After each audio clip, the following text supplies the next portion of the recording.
34, 36. నీకు ఏజ్ తో పాటు వర్క్ ఎక్స్పీరియన్స్ కూడా పెరుగుతుంది కదా, దాన్ని చూపెట్టి ఎక్కువ కట్నం డిమాండ్ చేయొచ్చు నాన్న. ఎక్స్పీరియన్స్ తో పాటు ఎక్స్పైర్ డేట్ కూడా దగ్గర పడుతుంది నాన్న. పెళ్లిగాని ప్రసాదు, ఓ పెళ్లిగాని ప్రసాదు. పెళ్లిగాని ప్రసాదం కాస్త పెళ్ళైన ప్రసాదం చేయాలని మిమ్మల్ని వేడుకుంటున్నాను స్వామి. వైద్యాయ నమః, ఋషి సౌనకాయ నమః, కిమ్మాయ నమః. Passport enquiry. ఇంతకి నీ పెళ్ళి ఎప్పుడమ్మా? మా అందరినీ ఫారెన్ షిఫ్ట్ చేసి పెళ్లి కొడుకు దొరికినప్పుడు. ఏమంటున్నారు మన పెద్దోళ్ళు? కట్నం క్యాష్ రూపంలో తీసుకోమంటున్నారు నాన్న. ఆన్లైన్ లో తీసుకుంటే జిఎస్టీ ట్యాక్స్ కట్ అవుతుంది అంటున్నారు. మహానుభావులు.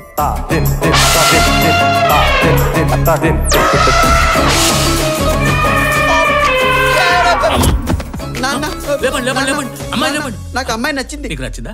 2 కోట్లకు 1 రూపాయి తక్కువైనా నేను యాక్సెప్ట్ చేయాలి. సరే సర్లే, ఎన్నెన్నో అనుకుంటావు. మనకు ఇంకో పక్కన దొరికాడు.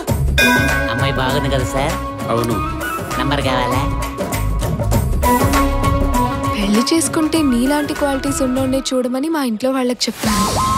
దీనికి శాసనాల గ్రంథంలో ఏదో ఒక పరిష్కారం ఉండి ఉంటుంది. ఈ బతుకు కొడుతున్నావు.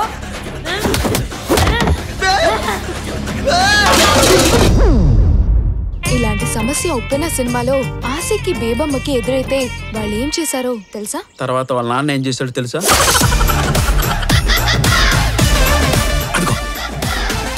మన ఫ్యామిలీ లెగసీని కంటిన్యూ చేసే లెజెండ్ వచ్చినట్టు. తేడా వస్తే ముక్కలు ముక్కలుగా నరికి కుక్కర్లో ఉడకబెడతా.